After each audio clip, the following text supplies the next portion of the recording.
Bonjour à toutes et à tous, on se retrouve aujourd'hui sur le canapé d'un monde de jeux avec, comme d'habitude, des invités exceptionnels puisque nous avons alors non pas seulement un auteur, nous avons Césarée Ménardi, tu es auteur, Aussi. non pas seulement un éditeur, tu es éditeur Césarée, Prochainement.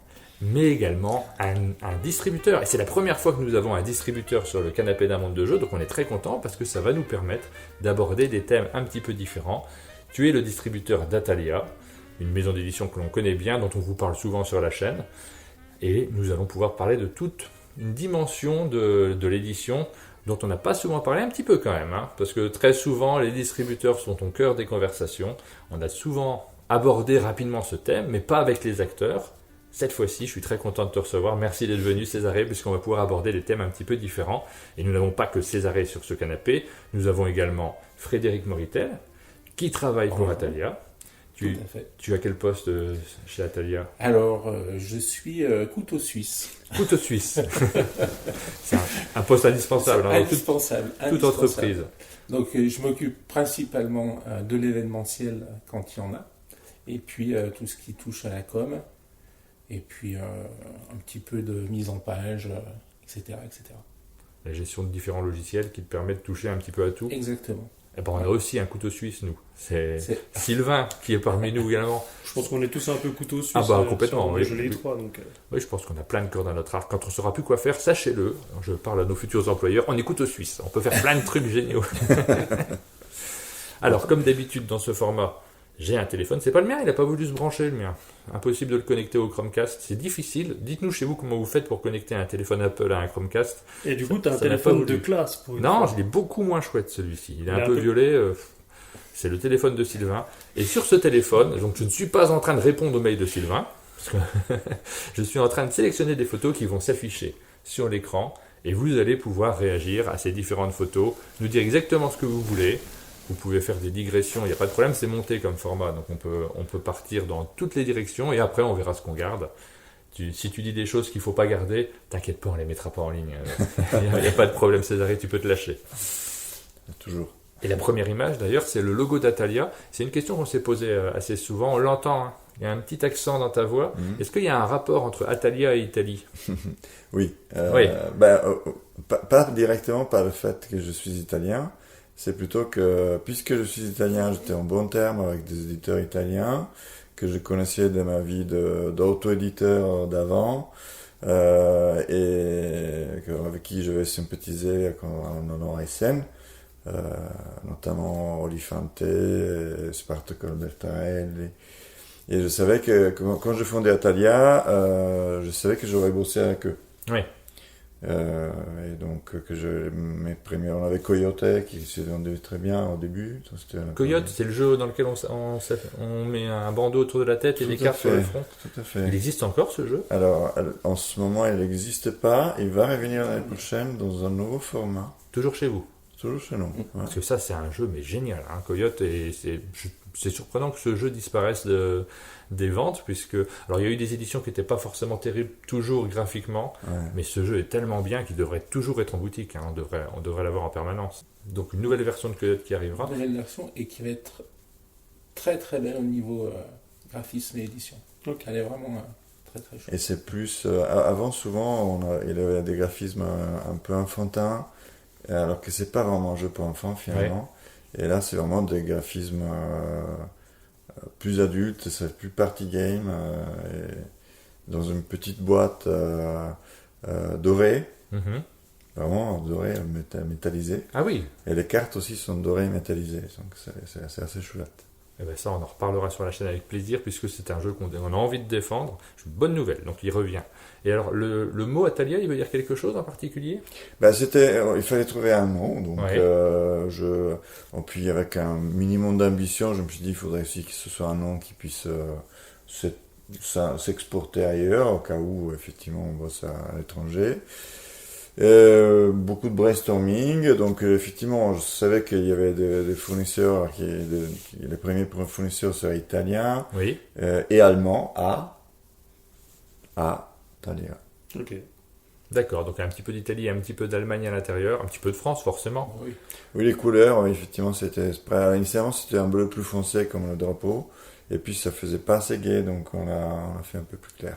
Alors j'ai préparé des photos, je les diffuse dans le désordre en fonction de la conversation. Du coup, l'Italie, la France, je me suis trouvé une photo d'illustration. J'avais le choix, hein. J'aurais pu choisir un match j'aurais pu choisir un match de 2006, mais j'ai pas du tout eu envie. J'ai préféré choisir un. Ça aurait été tellement bien. C'était en 2000, ça, en 2002, non? Non, ça c'est en 2000. C'est une 2000, photo ouais. de l'Euro 2000 C'est ça, ouais. où effectivement c'est plutôt la France qui a gagné. C'est pas Ouais. toujours le cas. Je me rappellerai toujours, j'étais avec l'équipe, alors, à l'époque j'étais consultant, donc on était tous chez mon boss, et ils étaient tous assez tristes, parce que c'était terrible, ce évidemment, match. c'était 1-0, et puis à la dernière minute c'était 1-1, et puis les prolongations, et du coup j'avais appris une expression française que c'est reboucher le champagne, voilà.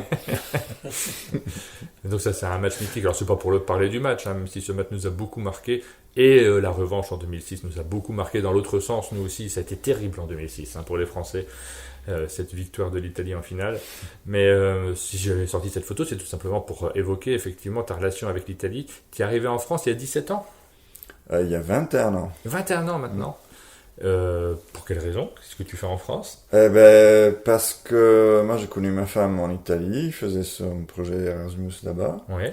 Qui est française. Elle est donc. française, tout à D'accord. fait. À l'époque, donc elle est ingénieure, donc en Italie, à l'époque, dans un domaine assez macho, avec un cursus différent. Un ingénieur en Italie sort à 26, 27 ans. Quand t'es un génie, 24, mais c'est vraiment, il faut être un génie. Et elle avait 23 ans, femme, dans un milieu assez macho, elle trouvait pas de boulot. Et donc, du coup, dès que j'ai terminé mes études d'ingénieur aussi, elle avait des propositions en France pour travailler. Je l'ai suivie, je parlais pas français, j'étais embauché tout de suite, Ah oui. alors que je parlais pas encore français. Et du coup, je suis resté, et je me suis trouvé très très bien en France. Ah, bon, c'est une bonne raison de venir en France, mais du coup, tu as trouvé un travail pas dans le monde du jeu. Non, initialement, j'étais consultant. En fait, j'avais trouvé une boîte qui cherchait un ingénieur parce que il voulait quelqu'un qui puisse avoir une certaine tête faite d'une certaine façon, qui parle italien et anglais parce qu'ils avaient un client anglais, mais qui avait des filiales en Italie, donc il fallait envoyer quelqu'un. Donc il m'avait embauché comme ça, même si je parlais français. De toute façon, la langue du projet, c'était l'anglais. Oui. Et petit à petit, comme ça, j'ai appris aussi le français sur le tas avec mes coéquipiers. Voilà, c'est comme ça que j'ai commencé. Donc c'était dans les achats, puis la logistique, la supply chain. Et c'est ce qui m'a donné aussi un peu le background, qui à un moment donné, quand je me suis dit, je veux m'impliquer dans le monde du jeu, j'aime les jeux, je connais l'industrie du jeu grâce à mes expériences d'auto-éditeur des précédentes. Qu'est-ce que je peux faire? Du coup, la logistique, la supply chain, je connais. Du coup, j'ai un peu uni l'utile à l'agréable. Et je fais distributeur. Donc tu es arrivé dans le monde du jeu, mais tu n'es pas arrivé directement par la distribution. Tu m'arrêtes si je me trompe, tu es arrivé par l'édition de tes propres jeux au départ, Ouais. et notamment sur Racing Manager. Alors ça, c'est en fait, je sais pas où est-ce que tu as trouvé cette image, parce que ça, c'est pas tout à fait l'édition qu'on a, c'est ça. Ouais. Ça, c'est la boîte qui est. Ça, c'est la bonne boîte, publiée, ouais. voilà. Bah, j'ai trouvé deux images, donc j'ai mis les deux. Et ça, Racing, c'est ton premier jeu. C'est mon premier jeu, c'est comme ça que je suis arrivé dans le monde du jeu. Parce qu'à la base, j'étais pas ce qu'on appelle un gamer officiellement. Ouais. Je jouais beaucoup avec mes amis en Italie à des jeux comme Risk, comme Ouais. Monopoly. Qu'est-ce qu'on faisait? Mais des jeux assez grand public, quoi, finalement. Hein. Jeux de cartes, peut-être, oui. Et puis, voilà, et à Magic. Moi, j'étais un gros joueur de Magic. Et passionné de Formule 1. Comme beaucoup d'Italiens, d'ailleurs. Hein. Toujours Forza maintenant Ferrari. Toujours maintenant? Un peu moins. Peut-être parce que Ferrari, il est pas très fort. Ah, en ce moment, oui, c'est pas... Déception. C'est pas extraordinaire. Non, mais c'est aussi le temps qui manque de suivre les Grands Prix. Et là, voilà, j'allais aussi sur les Grands Prix, maintenant ça fait très très longtemps que je ne vais plus. Et initialement, j'avais fait une sorte de... C'est une espèce de Monopoly, mais basé sur la Formule 1. Tu sais que tu Et vas puis, pas. ça fonctionnait bien, hein, mais c'était un peu bof, quoi. Voilà, Parce tu que- vas pas enthousiasmer les gens si tu nous Non, parles de Monopoly. carrément. Et puis du coup, j'avais connu Magic. Tiens, on peut faire des jeux de cartes qui ne sont pas des jeux de cartes avec les cartes poker, des choses comme ça. On peut faire des cartes, des jeux avec des cartes avec des illustrations différentes. J'avais jamais pensé, moi. Je connaissais rien au monde du jeu à l'époque. Et alors du coup, pourquoi ne pas transformer Racing, qui était une version de plateau comme ça, en jeu de cartes? Et puis, c'est une idée qui reste comme ça. On jouait entre amis, comme ça marchait bien. Et puis, de toute façon, je pensais pas que j'aurais travaillé dans le monde du jeu un jour. C'est quelque chose qui est resté 16 ans dans un tiroir. Et au bout d'un moment, quand je suis arrivé en France, je me dis, ça serait cool quand même de le sortir. J'étais en contact avec des fabricants. Donc, j'avais fait des appels d'offres. C'est un illustrateur en freelance qui avait fait ça. Mais je connaissais absolument rien au monde du jeu, donc je fais toutes les erreurs qu'un autre éditeur peut faire. Je fais ça, moi je trouvais ça bien, mais j'avais aucune culture ludique. Oui, oui, oui. Bah, un Donc, premier jeu. bon, effectivement, c'est moche comme tout. Et puis, même si c'est un jeu de gestion, en le voyant comme ça, les gens pensaient que c'était un jeu sur la Formule 1, alors que la Formule 1, c'est juste la thématique derrière. Les tests, j'avais fait des tests mon famille, mais en fait, un jeu, il faut faire tester plus large échelle, avec des publics différents, pour voir comment ils réagissent. Et alors que là, il était édité il y avait beaucoup de bonnes idées dedans. Je pense que si on va chercher différents avis sur Trick Track, par exemple, il y en a effectivement des gens qui sont très contents. Ah oui. Et d'autres qui trouvent, effectivement, il y avait aussi des défauts de mécanique on peut dire tout de suite, il y aura un nouveau jeu qui sortira l'année prochaine. Oui, c'est ce que tu nous as dit. Un jeu qui part de cette idée-là, alors qui part de cette idée-là, mais qui est sur une autre thématique, Oui. et qui, du coup, sur laquelle, fort de cette expérience-là, on a eu énormément de retours, à la fois positifs et à la fois négatifs. On a trouvé comment corriger tous les défauts et au contraire, même tous les points positifs, et faire en sorte qu'ils soient encore plus appréciables. Et donc, Explorer, aujourd'hui, c'est juste un prototype. Là, on vient d'avoir des illustrations qui sont à peu près définitives. Peut-être je t'enverrai une incrustation, quelques images à on montrer. mettra. Et donc, là, ce jeu-là, que je t'ai fait tester hier, Oui. donc vous avez vu que, peut-être tu connaissais pas Racing. Non, j'avais jamais eu l'occasion de jouer à Racing. Et effectivement, c'est un jeu, on a du mal à s'imaginer que ça a un rapport avec ce jeu de Formule 1, parce que clairement, il y a pas du tout la même thématique. Là, on fait des explorations avec des aventuriers, avec des véhicules qui sont des véhicules steampunk. Un peu farfelu, et c'est juste un jeu de cartes. C'est un jeu de cartes où on va essayer de composer son petit équipage pour partir en exploration, et avec une forte interaction avec les autres joueurs autour de la table, parce qu'il y a eu quelques tours d'enchères et quelques coups vicieux. Oui, parce que c'est un jeu d'enchères, c'est un jeu de cartes avec des enchères. Ouais. Et donc ça, tu l'annonces pour l'an prochain, c'est ça?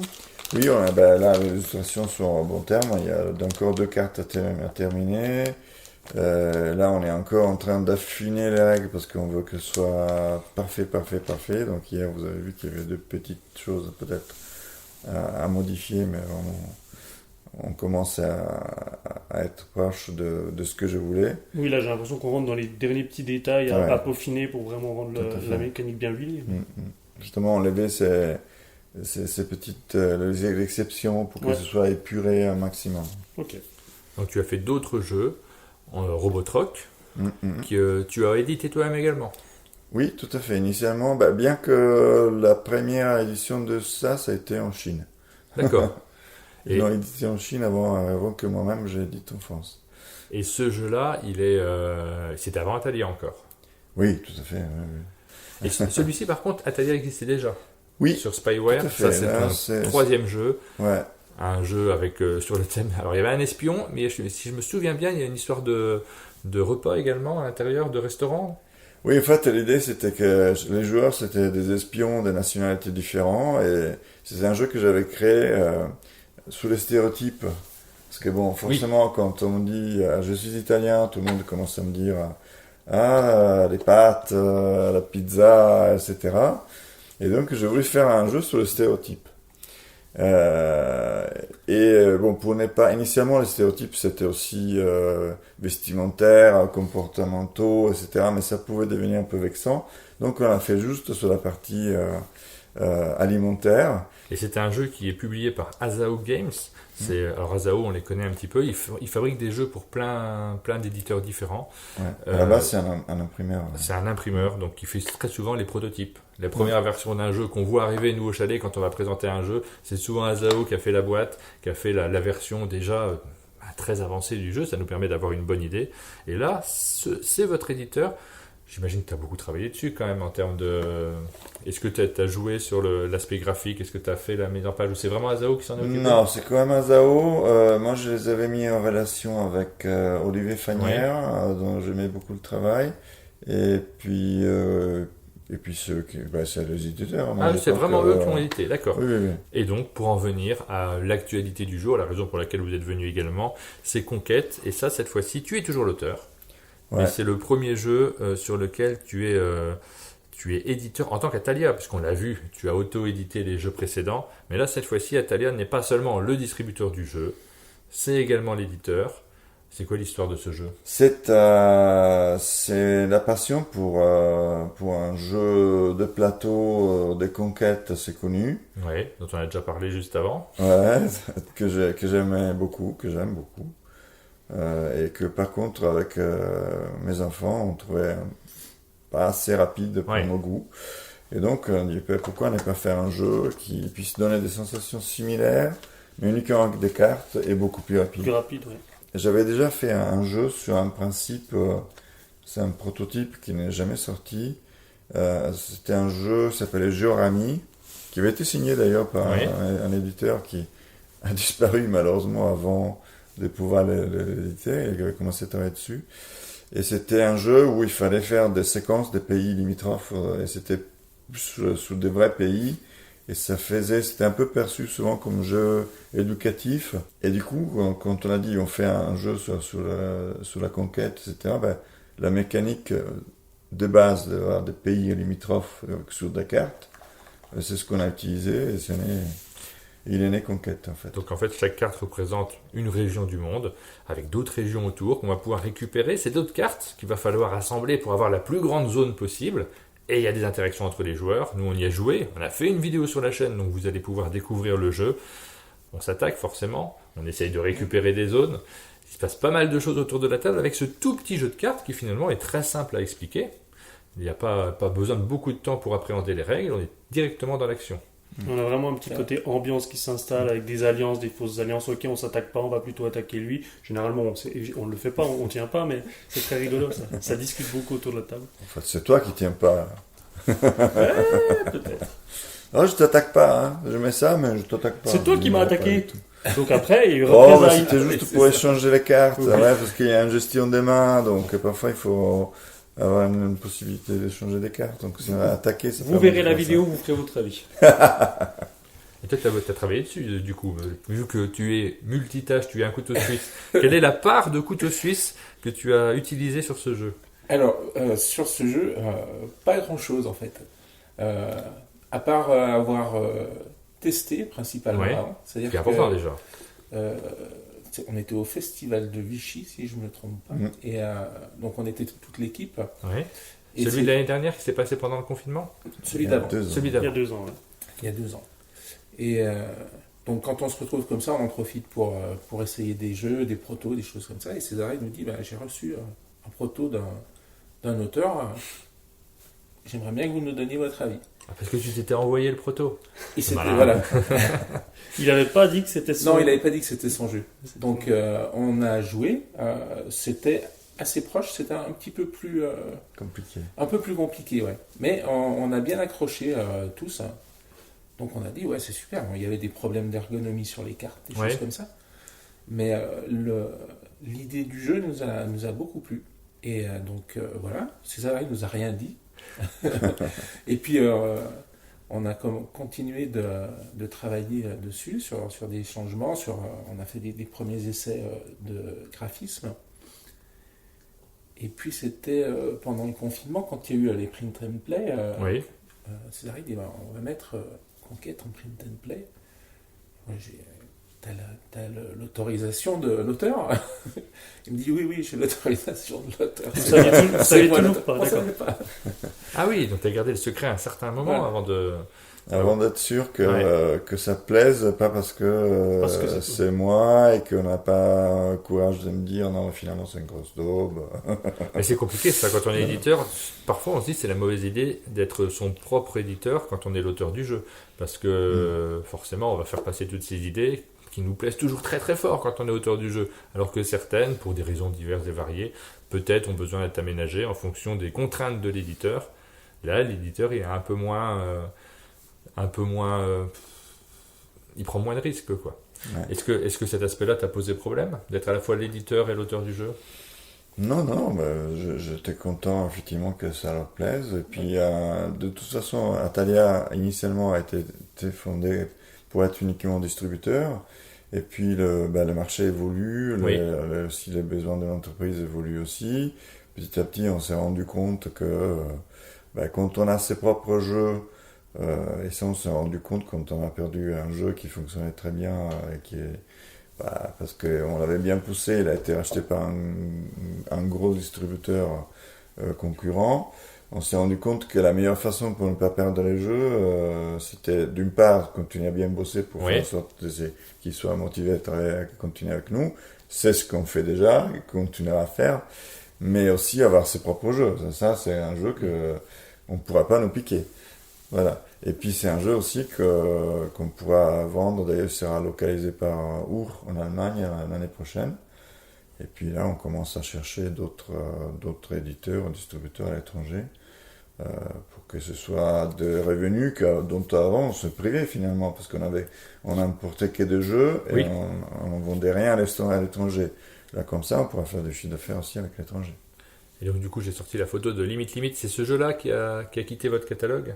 Je sais pas ce que Oui, c'est. ça, on l'a fait, ouais. On l'a Bon, fait. ça fait partie, alors tu nous racontes ce que tu veux sur ce jeu évidemment, mais ça fait partie de l'histoire d'un distributeur, pardon, puisque les distributeurs sont là aussi, on va aborder le thème, pour que les jeux soient disponibles dans vos boutiques. Ce ne sont pas des jeux qu'ils fabriquent eux-mêmes, ce ne sont pas des jeux qu'ils éditent eux-mêmes, mais c'est des jeux que vous faites toute la logistique pour qu'ils permettent à la boutique de le commander sur un catalogue, et de le proposer ensuite aux clients. Et Limite faisait partie de ces jeux-là, et c'est des contrats qui sont des contrats à durée déterminée, et donc ils ne restent pas forcément toujours au catalogue. Ouais. Et Bah, là, sur celui-ci, ça a été une histoire compliquée. Je te laisse nous dire ce que tu veux, ce que tu as le droit de raconter. de façon très factuelle, du coup, nous, ils travaillaient en dépôt-vente avec nous. Oui, On était une petite boîte. C'est à la fois le jeu commençait à devenir viral grâce à des vidéos qui Oui. étaient arrivées sur des blogueurs assez connus. Et puis nous, on a mis beaucoup d'une autre aussi parce que on a fait beaucoup de com, on a envoyé beaucoup de protos à d'autres blogueurs aussi dans le milieu un peu plus ludique, on va dire. Et à des ludothèques surtout, c'est Oui, des vous cafés-jeux, choses comme ça. Du coup, ouais. Tu fais bien de nous dire ça, parce que ça fait partie du travail de distributeur, et c'est un aspect qui est important. Vous n'êtes Ouais. pas juste là pour que le jeu arrive d'un point à un non, autre. non, c'est pas que de la logistique. En tout cas, chez Atalia, on fait beaucoup de promotions comme ça de jeux. Et le jeu, il marchait de feu de Dieu. Et en fait, les ventes augmentaient en proportion plus de ce qu'on arrivait, nous, à pouvoir payer à l'éditeur. Donc, on était toujours en retard à payer ce qu'on pouvait Ouais. parce que alors ça, c'est un jeu qui marche très bien en grande distribution. La grande distribution ne paye pas à 30 jours. Nous, on paye les fournisseurs à 30 jours. Ah oui, Alors que nos fournisseurs nous payaient à 60 si tout allait bien. ah oui, donc, si je comprends bien, le jeu arrive en boutique, vous recevez les paiements sur 60 jours, mais vous devez déjà les payer au bout de 30. Ouais. Vous n'avez pas encore reçu le chèque. Ouais, sauf qu'à chaque fois, ce qu'on devait payer, c'était plus important de ce qu'on avait touché. Bah oui. Donc il y avait un gap de trésorerie qui se réduisait. Et c'était compliqué. Après, c'était aussi de l'intérêt. Et ils nous ont toujours été assez patients. Oui. Après, un jour, un grand distributeur, il leur a fait une offre. Ils ont parlé de 2 millions d'euros. Moi, forcément, 2 millions d'euros, je n'ai jamais vu de ma vie. Et du coup, ils sont partis du jour au lendemain, quoi. Ils n'ont même pas qu'un jour pour nous prévenir. Et du coup, nous, on avait basé toute la structure logistique aussi sur la base des volumes qu'on faisait avec eux. On avait embauché des personnes, donc il fallait dire qu'est-ce qu'on fait là maintenant, je vais licencier tout le monde, comment on va faire, et d'autant plus qu'en plus, quand ils sont partis, ils ont dit tout ce que vous nous devez. Ils ont perdu la patience qu'ils avaient avant, mais qui était une patience tacitement. Oui. C'était un accord. Ils savaient très bien que nous étions petits, donc qu'on ne pouvait pas les payer par rapport au succès du jeu je précise quand même que ce soit bien clair pour tout le monde, tu payais les sommes que tu devais. C'était pas une question de ne pas payer, c'est juste une question de délai. De délai, bien sûr. Du coup, eux sont partis du jour au lendemain, et à la limite qu'ils soient partis, ça, je pense que je serais parti également. Et du coup, ils ont fait. Alors, je sais pas comment ça marche, parce que en France, pour se faire payer, c'est toujours assez compliqué. Oui. Un jour, Morgane, notre assistante comptable, m'appelle me dire tiens, ils nous ont prélevé une grosse somme avec 5 zéros d'argent. Tu sais ce que c'est? C'est écrit, le libellé, c'était quoi? En fait, c'est le tribunal qui s'est servi. Ah ouais. Ils sont venus sur notre argent, ils ont pris l'argent comme ça, et du coup, on n'avait plus d'argent, en fait. Et du coup, c'était cessation de paiement. Et à ce moment-là, c'était la seule solution pour ne pas licencier, pour ne pas fermer la boîte, pouvoir payer tous les autres créanciers, parce que sinon, du coup, si on fermait tous les autres, on n'aurait pas payé non plus. C'était se mettre en redressement. Donc, on s'est mis en redressement, ça a été très critique, parce qu'en plus en France, quand on dit redressement, on pense tout de suite que t'es mort ou t'es en train de mourir. Donc, quand on est sur les festivals, on sentait cette regard sur nous. À la limite, moi, je supportais, mais l'équipe, je pense qu'elle a vécu encore moins bien que moi. C'était compliqué, Et du coup, c'était une période assez dure. Après, même si on n'avait pas de contrat, parce que c'était sur la confiance, contrat avec limite, en France, il y a des lois qui disent que s'il y a une relation commerciale établie, ça s'appelle comme ça, quelque chose qui est régulier, dans le long terme, tu peux pas, même s'il n'y a pas de contrat, le rompre du jour au lendemain. Oui, parce que là, on voit bien que c'est très compliqué de gérer une situation pareille, avec un changement aussi important pour une petite boîte. Donc là, pour sauver l'entreprise, on les a attaqués en justice. C'est pas forcément ce que j'aime faire. On a gagné. Oui. Donc après, on est sorti du redressement. En fait, et cette victoire vous a permis de passer le cap vraiment financièrement, ça vous a aidé? Ça a permis de payer le redressement. Ouais. Parce qu'en fait, le redressement, ça a des coûts énormes. En plus, t'as une société. C'est pour ça que je pense aussi, beaucoup de sociétés en difficulté se cassent la figure. Parce que, mine de rien, tu dois payer tous les frais de l'administration judiciaire derrière. Le tribunal, les avocats, tout ça, ça a des coûts énormes. Ça nous a au moins payé ça, parce que sinon je pense qu'effectivement on aurait plongé. Et du coup, je te remercie vraiment de nous avoir raconté cette histoire, parce que je pense que ça permet à beaucoup de ceux qui nous regardent de comprendre comment on fonctionne, et puis les difficultés qu'on peut rencontrer, parce que c'est face à ces difficultés aussi qu'on voit comment on construit une maison d'édition, et peut-être ce que vous êtes en train de faire aujourd'hui, c'est-à-dire produire vos propres jeux et essayer de vous protéger aussi de ce genre d'aléas, où vous n'avez pas, pour les joueurs, toutes les cartes en main. Non. Et là, vous vous orientez vraiment vers le... Alors, vous continuez la distribution, ça on l'a bien compris, et on va continuer à en parler, mais vous vous orientez aussi vers votre propre gamme de jeux, dont vous êtes les propriétaires. Il y a une volonté d'en sortir un certain nombre par an? Non. Dès le départ, Atalia, c'était notre slogan, c'était nous mettons l'accent sur les bons jeux. un peu avec mon accent, c'était un peu un jeu de mots qui est resté, et c'était vraiment notre volonté. Nous, on n'a pas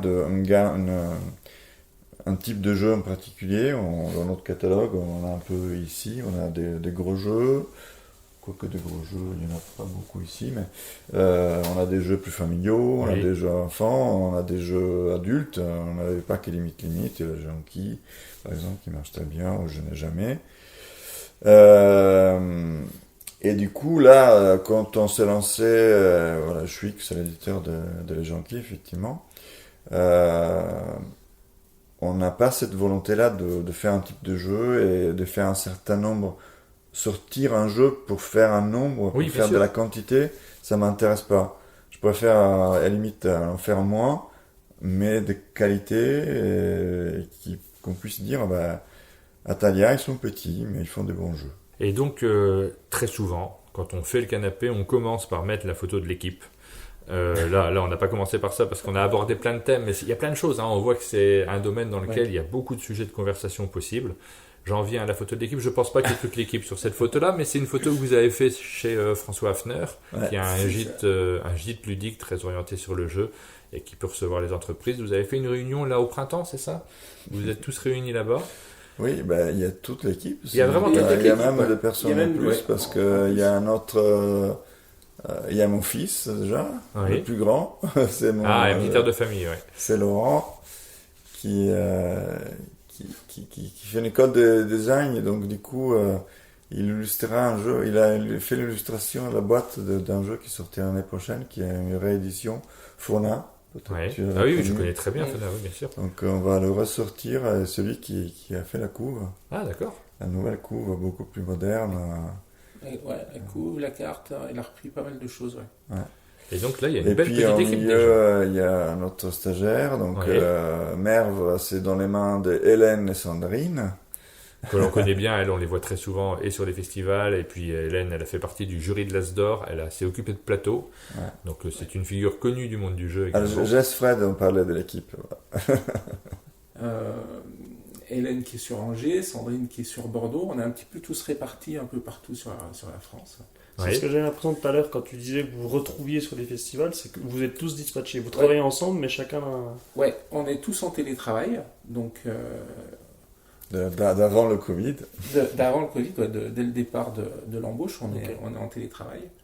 Vous n'avez pas de locaux professionnels communs? Alors, maintenant, depuis quelques temps, on a sur le Plessis-Robinson, on a l'atelier BNB, on l'appelle comme ça, parce que ça sert de bureau, puis on peut aussi accueillir les gens, qui sont en déplacement, les loger, et puis que ce soit des joueurs ou des blogueurs, ou peu importe, si les gens veulent rester, ils peuvent rester. D'ailleurs, si vous devez venir sur Paris, vous êtes les bienvenus.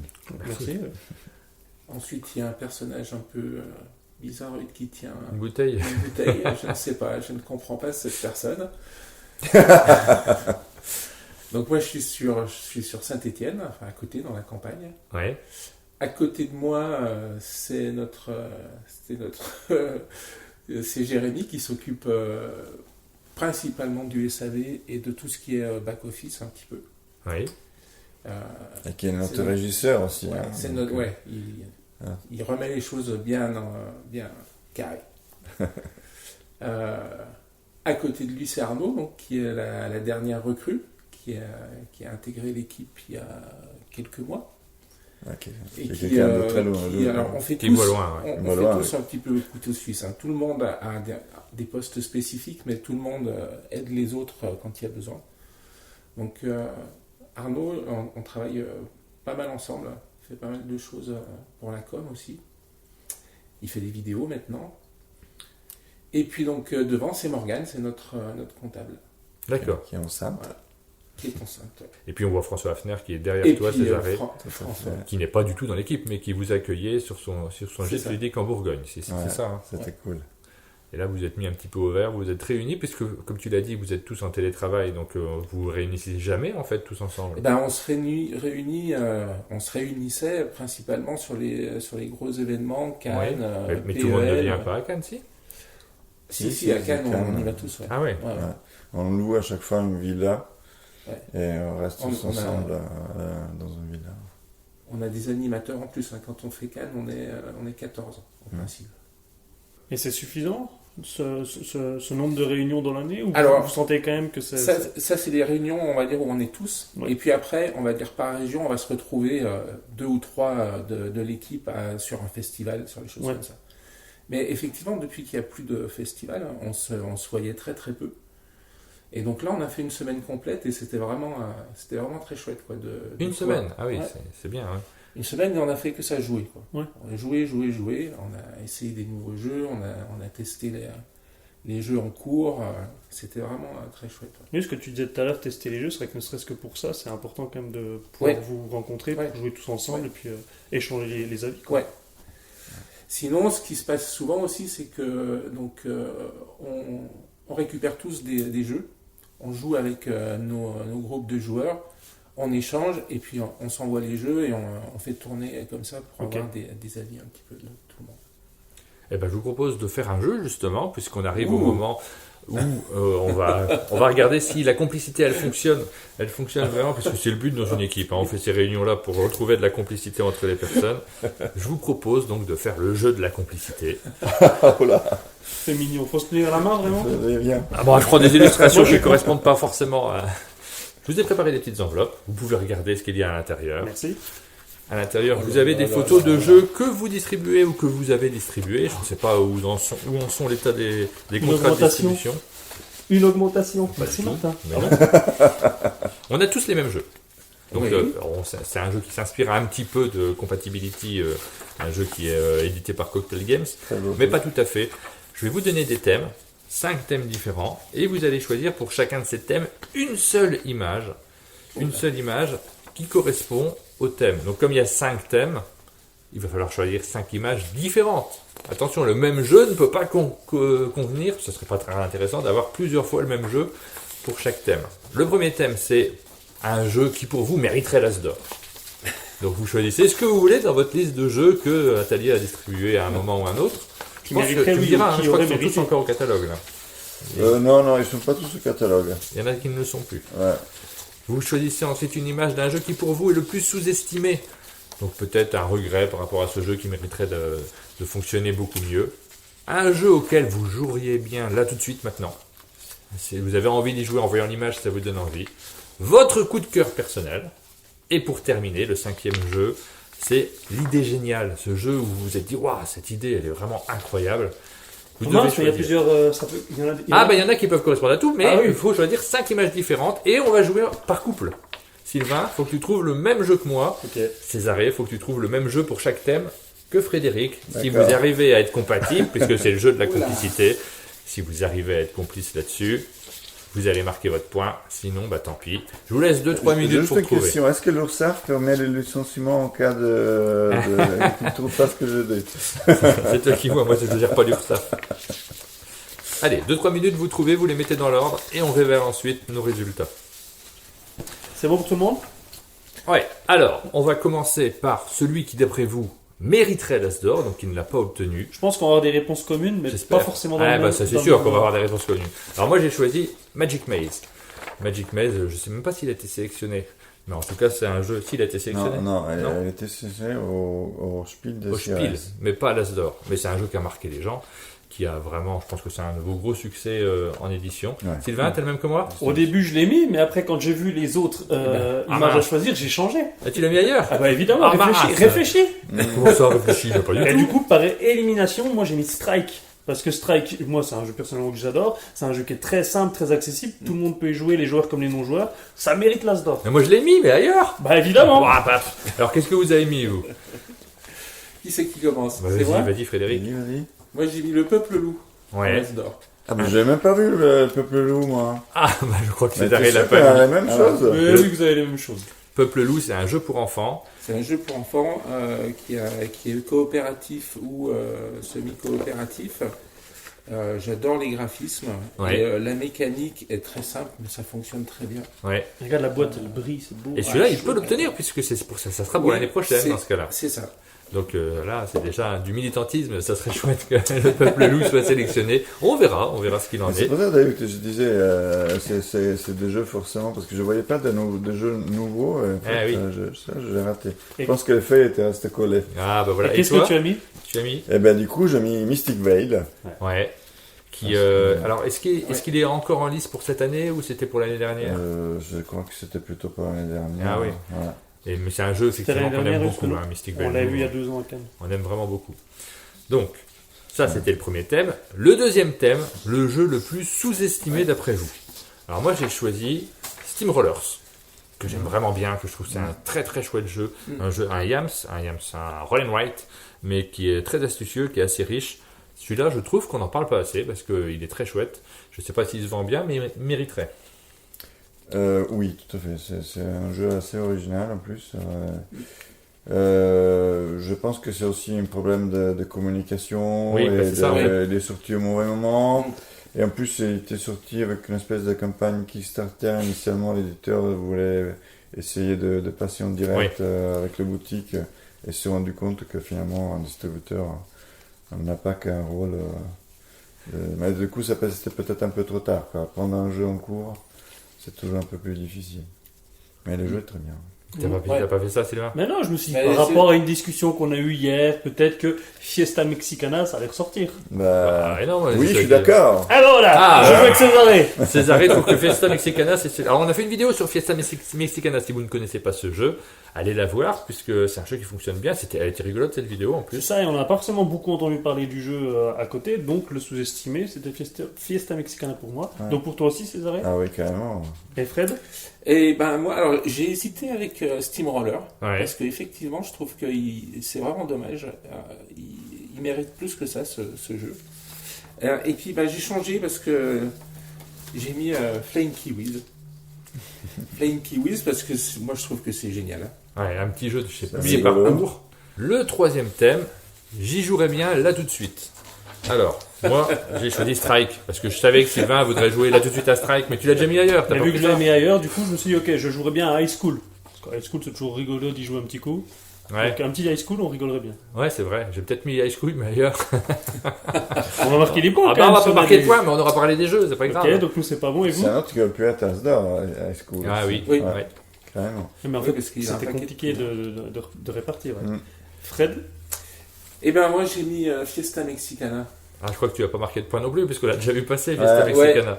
Et moi, c'est le jeu que je joue le plus souvent et dans toutes les situations et avec n'importe qui parce que c'est un jeu passe-partout, c'est Punto.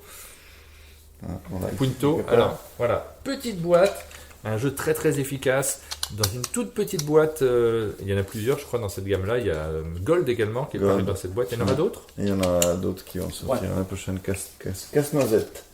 Et effectivement je crois que c'est votre plus gros succès en termes de distribution actuellement. Ouais, en termes de nombre de ventes, carrément, ouais. Ça marche super bien. Ensuite notre coup de cœur à Sylvain et à moi, je pense que c'est évident, on a le même, c'est Mystic Val, C'est évidemment. Festival, évidemment. Donc Un là, point. On a notre point, parce qu'on adore ce jeu de deck building avec des cartes transparentes.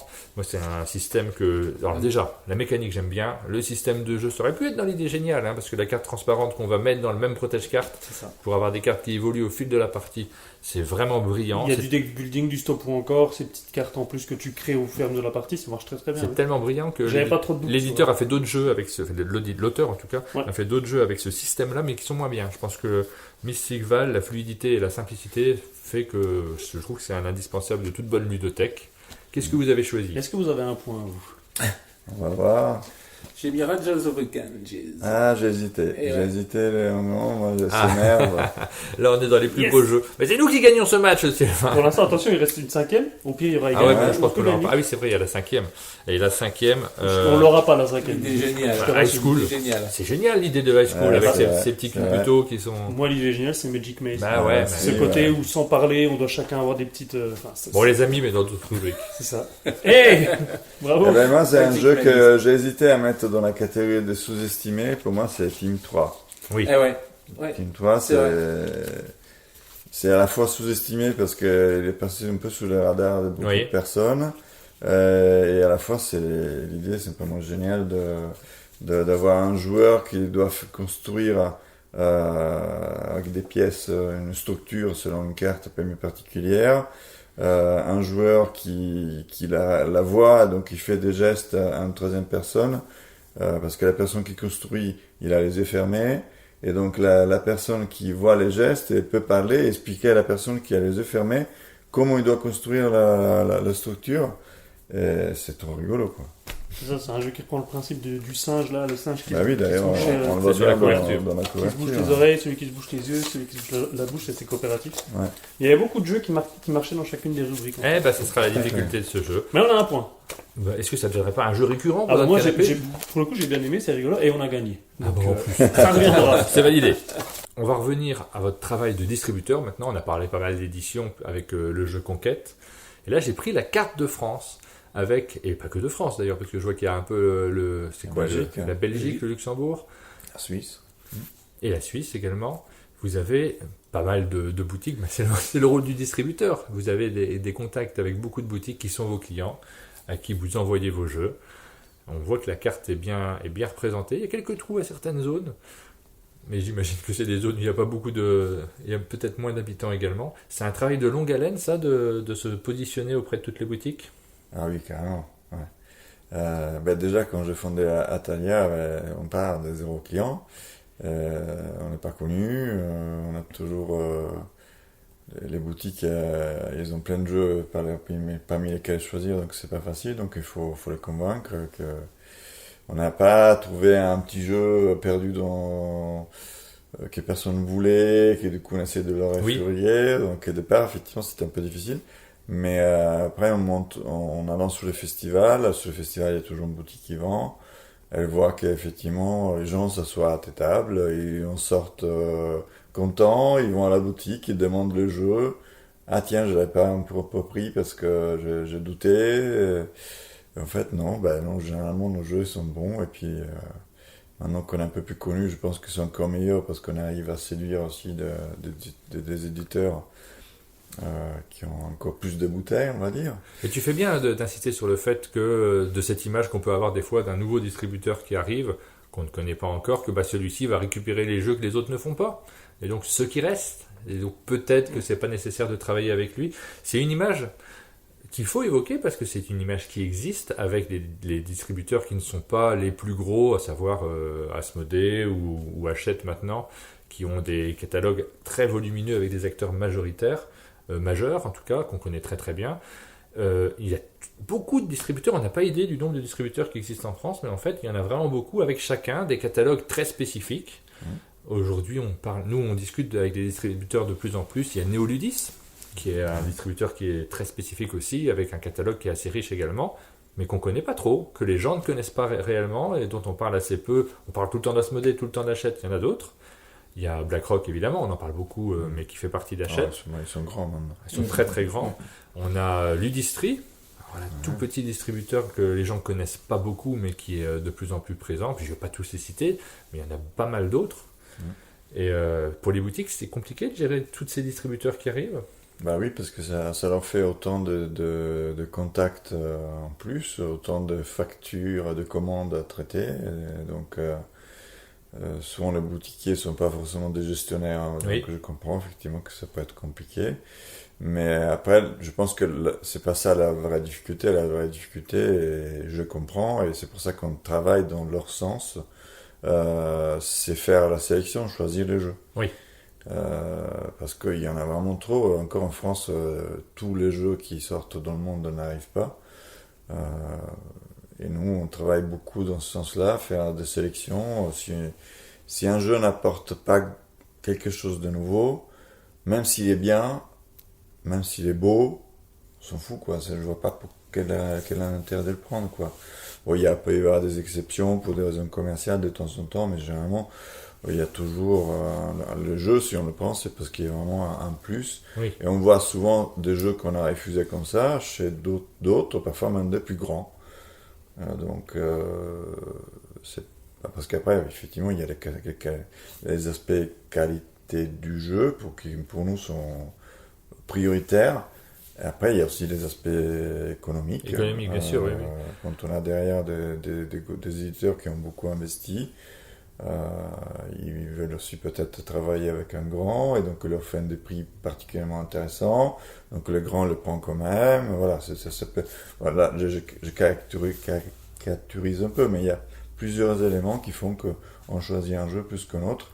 Et donc les boutiques, effectivement, là-dedans, ça va être difficile elles ne peuvent pas tout prendre.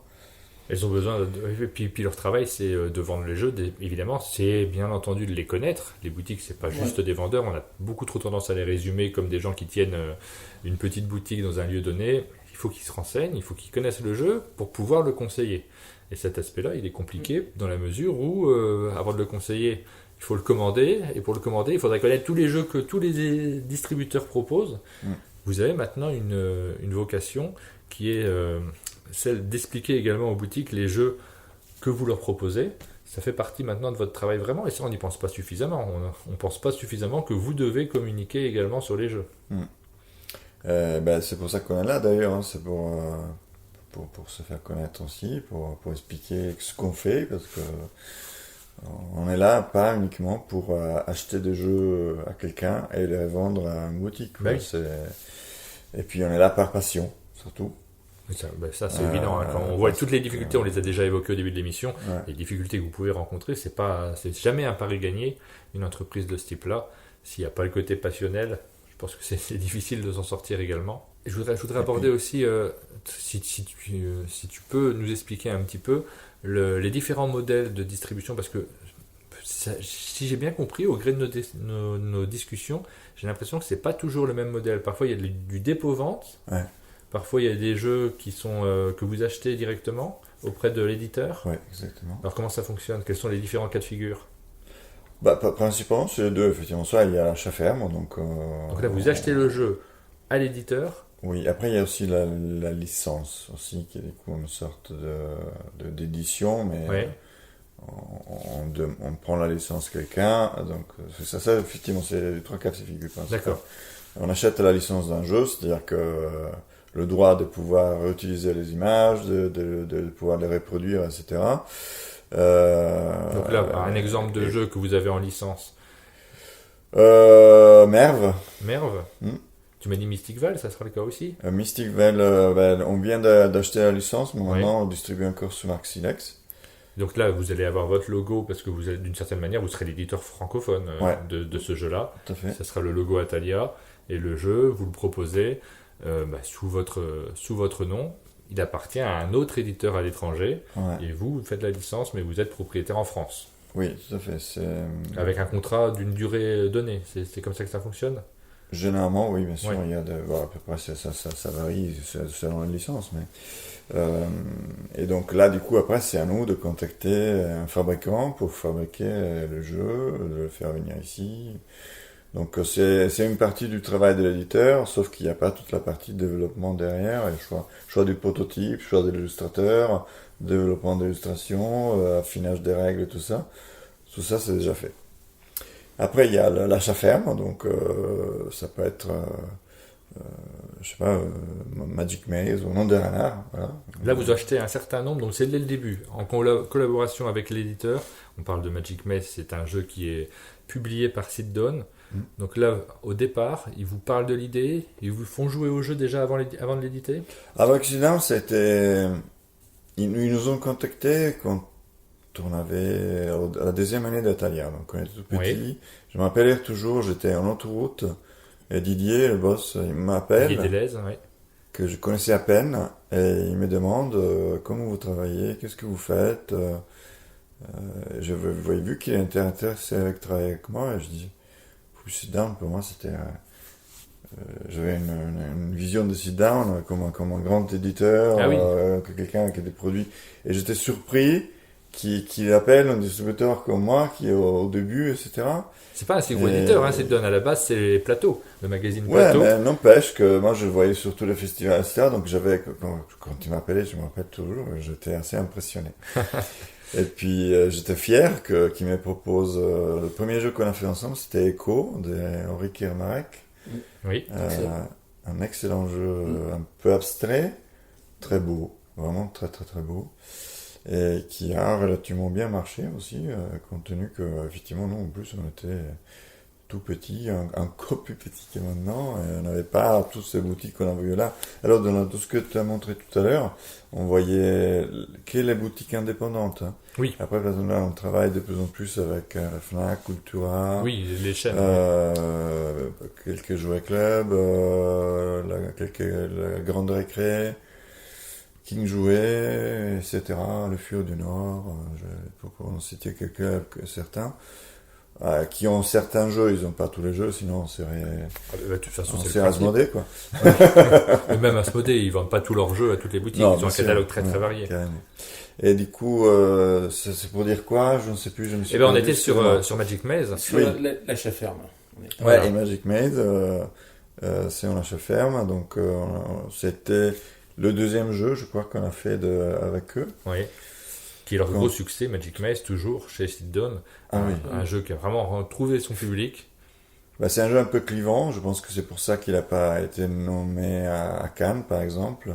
Bon, non, la raison pour laquelle il n'a pas été nommé à Cannes, je ne sais plus si j'étais dans le jury encore ou si je n'y étais plus, mais c'est uniquement le fait qu'il y avait d'autres jeux. On compare pas à un jeu, on se dit pas celui-là il va passer parce que ah non il est trop clivant, on le prend pas. C'est simplement qu'il y a que 3 places, donc en Ouais. fait il y a C'est 3 jeux difficile, qui gagnent et ouais. les autres sont pas éliminés. C'est simplement Mm. que c'est ces 3-là qui ont gagné.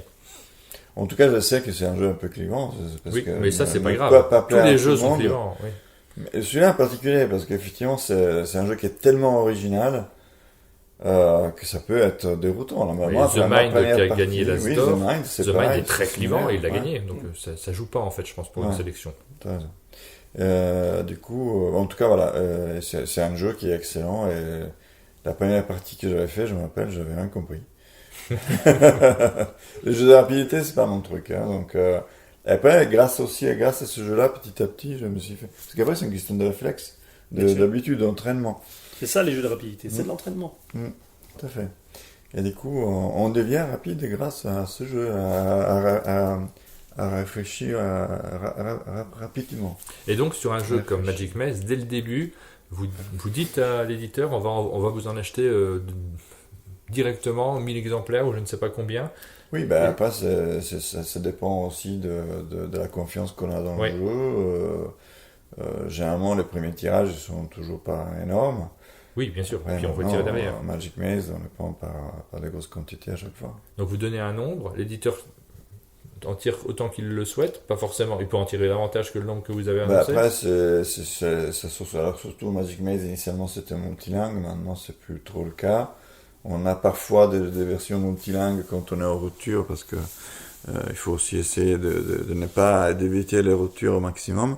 Généralement, ce qu'on vend, c'est en français uniquement. Mais le matériel est commun et ça dépend pas le contenu de la langue. Donc, quand il fabrique pour nous en français, il va essayer de fabriquer peut-être pour l'Allemagne ou pour d'autres pays. Et donc, du coup, il essaie de jongler et faire en sorte que les productions soient les plus grandes possibles et avoir des prix plus intéressants et donc gagner plus d'argent, ce qui est tout à fait normal. D'accord. Et puis, il y a le dépôt-vente, Et effectivement. le dépôt-vente, donc dans ce cas-là, c'est l'éditeur qui va éditer le nombre d'exemplaires qu'il le souhaite, il fait exactement comme il veut, il les dépose chez vous. Ouais. Là, vous n'avez rien à payer Ouais. à cette étape-là, Bah, en tout cas. on a quand même le stockage. Le stockage, qui est- évidemment, qui est- votre- stockage qui est un autre frais. un Votre frais. organisation de base. Ouais. Vous vendez les jeux aux boutiques et vous reversez les sommes en fonction de Ouais, ce il y que a un vous avez gagné. compte rendu des ventes tous les mois qui est effectué, et puis il y a la facture par rapport à ce qui est réellement vendu. Et on travaille comme ça. Après, c'est quelque chose qui se faisait davantage il y a quelques années. Mhm.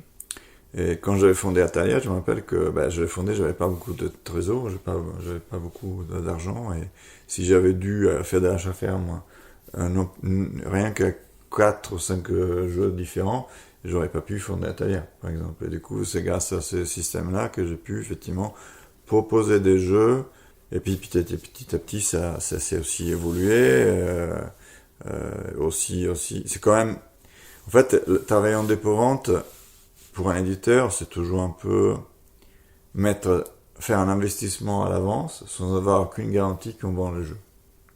Oui. Et donc, c'est dur. Donc, c'est ceux qui assument le risque financier. En revanche, quand ils travaillent comme ça, la marge du distributeur est beaucoup plus petite. Ah oui, bien sûr, forcément, puisque c'est pas la même prise de risque. Voilà. Alors que quand on achète ferme, selon les quantités, la marge peut être beaucoup plus importante.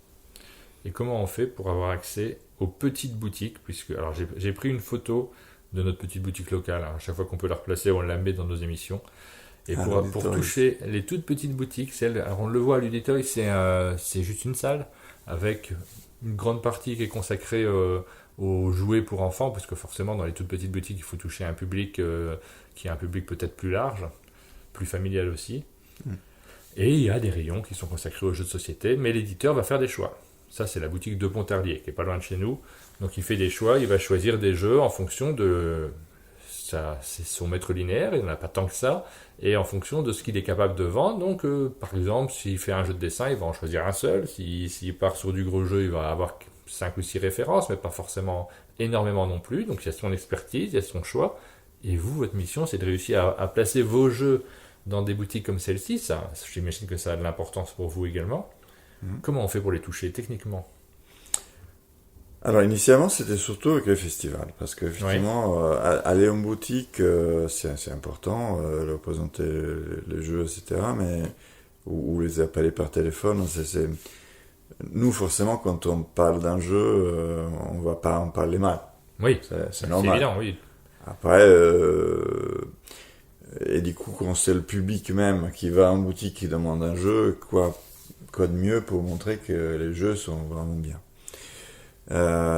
Et donc initialement c'était surtout comme ça aussi parce qu'on n'avait pas les moyens de pouvoir aller dans toutes les boutiques, c'est très chronophage, il faut les frais kilométriques, frais de bouche, frais d'hôtel, et tout ça c'est très très très cher. Donc quand on a un petit catalogue derrière pour pouvoir amortir ces frais-là, c'est impossible quand on a de gros catalogues.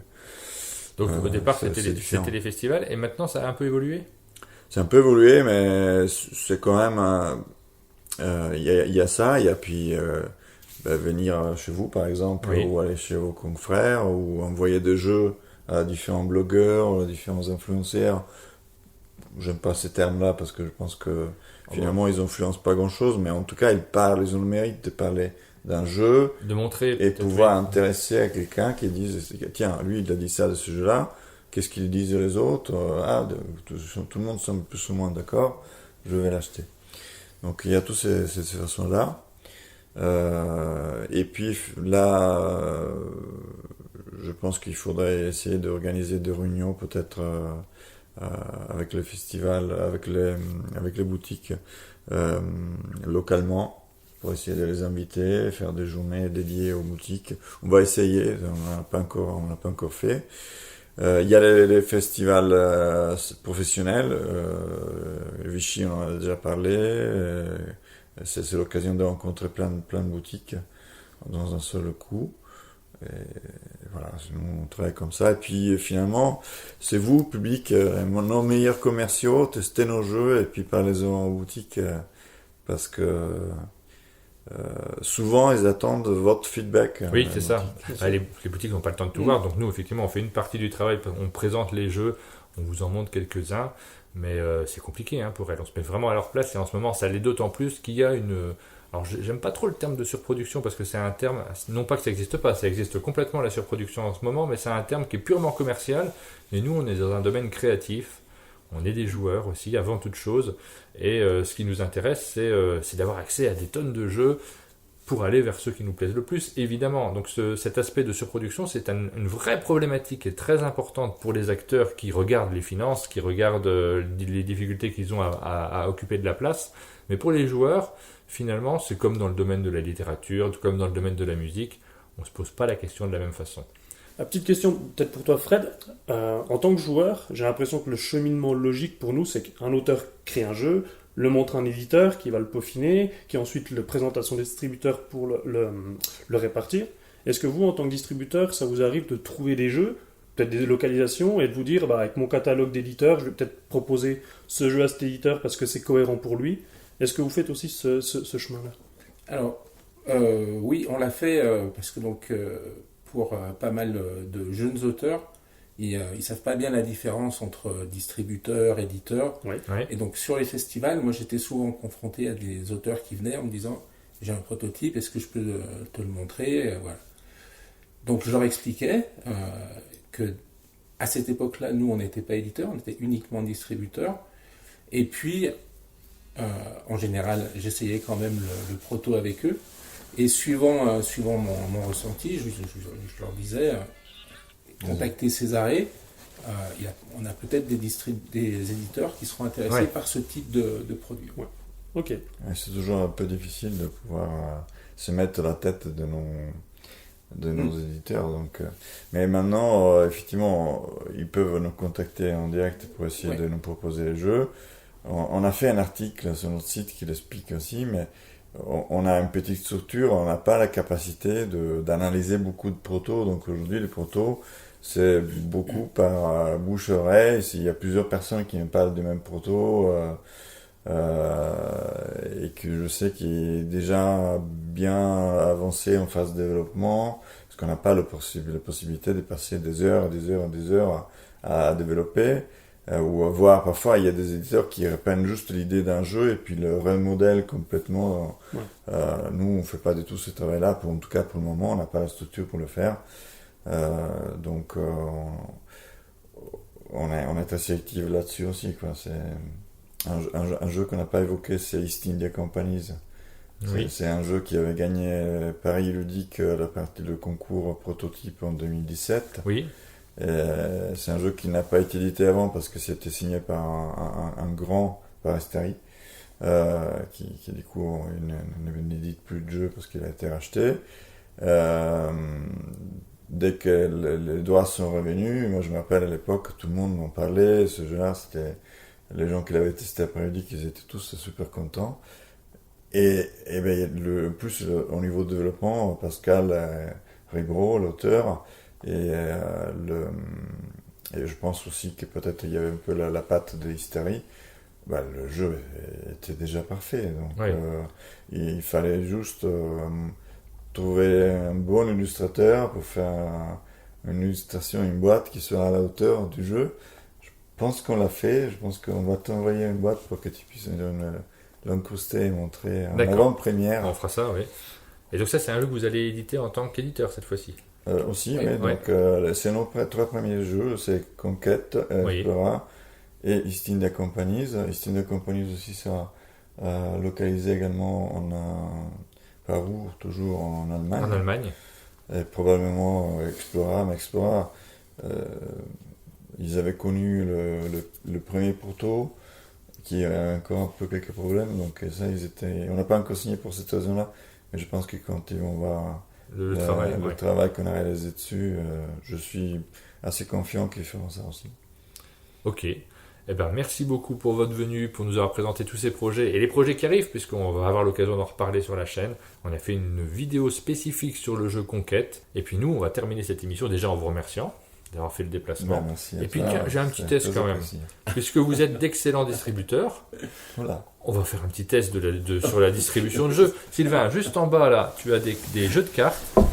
On va faire un match Sylvain contre l'un de vous deux, je ne sais pas, choisissez, pour savoir celui qui arrive à distribuer le plus rapidement possible les cartes du jeu. Mais il en faut une pour chacun, donc voilà, un paquet de jeux. C'est toi qui t'y colle, Césaré ? Je dois distribuer les cartes. Ouais, tu vas distribuer. C'est pas mon métier, moi. Mais si, tu es distributeur. Mais non, moi j'ai très bien compris. Vous allez revenir en arrière de l'émission pour essayer de comprendre ce que c'est réellement le boulot de distributeur, parce que je crois que c'est pas tout à fait ça. Hein. Pas loin. On va essayer là. Alors, elles sont belles ces cartes, avec oui. des petits poissons. Bah, alors, elles sont très jolies, hein. Ça c'est un paquet de cartes. C'est assez classique. Mais... C'est classique. Ouais. Voilà, vous allez distribuer, donc devant vous, trouver une petite place sur sa table, ça fera un petit peu de bruit au micro, mais c'est pas grave. Et vous allez me distribuer, faire des paquets de 4 cartes, distribué pour 4 joueurs, pardon, j'explique très mal. Le premier qui a fini de distribuer les cartes remporte la partie. Attention, il faut faire vraiment des paquets séparés. Hein. S'il y a des paquets qui touchent l'autre, vous pouvez aller vite, mais c'est le but. Il faut vraiment que les 4 paquets soient séparés. On joue à quel jeu ? Combien de cartes par joueur ? Ah bah tout paquet. Tout. Ouais. Oui. Est-ce que vous êtes prêts ? Est-ce que vous avez compris mes règles ? Ouais. Mes règles un peu hasardeuses. Ouais. Toutes les cartes, je dois distribuer. Exactement. Mais attends, là, il y en a combien ? 54 ? 54, ouais. Divisé par 4. Bon, ça va, ça se fait. Hein. Prêt? Ouais, prêt? C'est parti.